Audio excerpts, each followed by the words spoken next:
നമസ്കാരം, കർമ്മ ന്യൂസിലേക്ക് സ്വാഗതം. ജമ്മു കാശ്മീരിലെ അവന്തിപ്പോറയിൽ ഭീകരർ നടത്തിയ ചാവേർ സ്ഫോടനത്തിൽ മലയാളി ഉൾപ്പെടെ 44 പേരെ വധിച്ച ഭീകരാക്രമണത്തിൽ ലോകം മുഴുവൻ പ്രതിഷേധം. ഇത്ര വലിയൊരു ഭീകരാക്രമണം ലോകത്തെ ഒരു മുൻനിര ശക്തിയായ രാജ്യത്ത് ഇതാദ്യമാണ്, അതും പട്ടാളക്കാർക്കെതിരെ. ഏറ്റവും അധികം ശ്രദ്ധേയമായത് ലോകം മുഴുവൻ അക്രമത്തെ അപലപിക്കുമ്പോൾ റഷ്യയും ചൈനയും മൗനം പാലിച്ചിരിക്കുന്നു. അക്രമമുണ്ടായി മണിക്കൂറുകൾക്കുള്ളിൽ അമേരിക്കയും വൈറ്റ് ഹൗസും പെൻറ്റഗണും കാര്യങ്ങൾ വിലയിരുത്തുന്നു. അവർ ഇന്ത്യക്ക് പൂർണ്ണ പിന്തുണ നൽകി. ഫ്രാൻസും ബ്രിട്ടനും ജപ്പാനും പ്രധാനമന്ത്രിയുടെ ഓഫീസുമായി ബന്ധപ്പെട്ടു. യൂറോപ്യൻ രാജ്യങ്ങളുടെ കൂട്ടായ്മയായ യൂറോപ്യൻ യൂണിയൻ ഇന്ത്യക്ക് പിന്നിൽ അടിയുറച്ചു നിൽക്കാൻ ലോകത്തോട് ആവശ്യപ്പെട്ടു. അപ്പോഴും ഐക്യരാഷ്ട്രസഭയിൽ വീറ്റോ അധികാരമുള്ള ചൈനയും റഷ്യയും തികഞ്ഞ മൗനം പാലിക്കുന്നു. പണ്ടേ റഷ്യ ഇന്ത്യയുടെ ഉറ്റ സഹകാരിയാണ്. ഇന്ത്യയുടെ പ്രതിരോധ ബജറ്റിൽ നല്ലൊരു ഭാഗവും ആയുധ കച്ചവടത്തിലൂടെ കൈക്കലാക്കുന്ന രാജ്യം കൂടിയാണ് റഷ്യ. എന്നിട്ടും റഷ്യ ഈ വിഷയത്തിൽ നിലപാട് സ്വീകരിച്ചില്ല.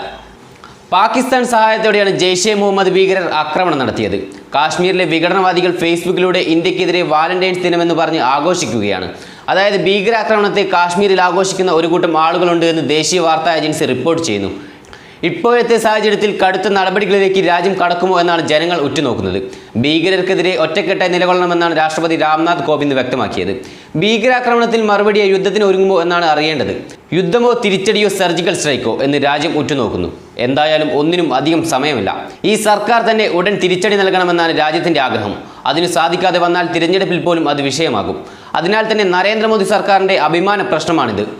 ഈ സർക്കാർ പാകിസ്ഥാനും ഭീകരർക്കും കടുത്ത തിരിച്ചടി നൽകിയാൽ ജനവികാരം ഒപ്പം തന്നെ ഉണ്ടാകും. എന്നാൽ അതിന് സാധിക്കാതെ വന്നാൽ പാകിസ്ഥാനെ വരച്ച വരയിൽ നിർത്താനും ചുട്ട മറുപടി നൽകാനും മറ്റൊരു സർക്കാരിനെ ജനങ്ങൾക്ക് കണ്ടെത്തേണ്ടി വരും. ചെറിയ നടപടികൾ കൊണ്ടൊന്നും 44 സൈനികരുടെ രക്തം കഴുകിക്കളയാനാകില്ല. വലിയ സൈനിക നടപടികൾക്കായി തന്നെ കേന്ദ്ര സർക്കാരും സൈന്യവും ഒരുങ്ങുന്നു എന്നതിന് വലിയ സൂചനകളാണ് വരുന്നത്. ജവാന്മാർക്ക് വേണ്ടി കണ്ണീർ വാർത്തിരിക്കുകയാണ് രാജ്യം.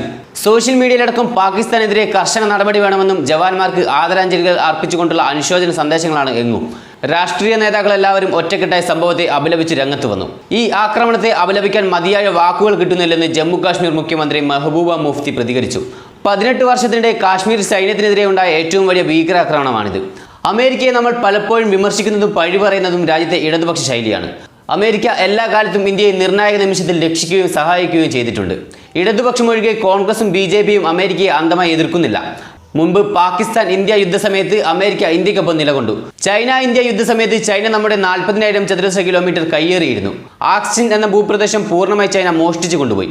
കാശ്മീരും അരുണാചലും കീഴടക്കാൻ ചൈന തുടങ്ങിയപ്പോൾ ചൈനയെ പ്രതിരോധിച്ചത് അമേരിക്കയാണ്.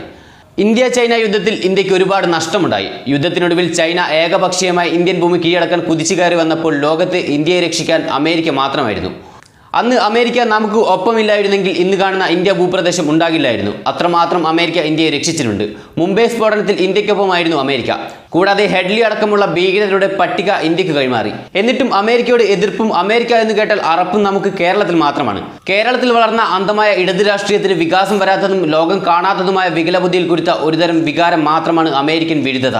ഇപ്പോൾ ഇടത് നേതാക്കളുടെ ജീവൻ പോലും രക്ഷിക്കുന്നതും നിലനിർത്തുന്നതും അമേരിക്കയാണ് എന്നുകൂടി ഓർക്കണം. ചൈന എന്ന കമ്മ്യൂണിസ്റ്റ് രാജ്യമാണ് എന്നും ഇന്ത്യയെ നശിപ്പിക്കുന്നതും പാകിസ്ഥാന് കുടപിടിക്കുന്നതും. ന്യൂസ് ഡെസ്ക്, കർമ്മ ന്യൂസ്.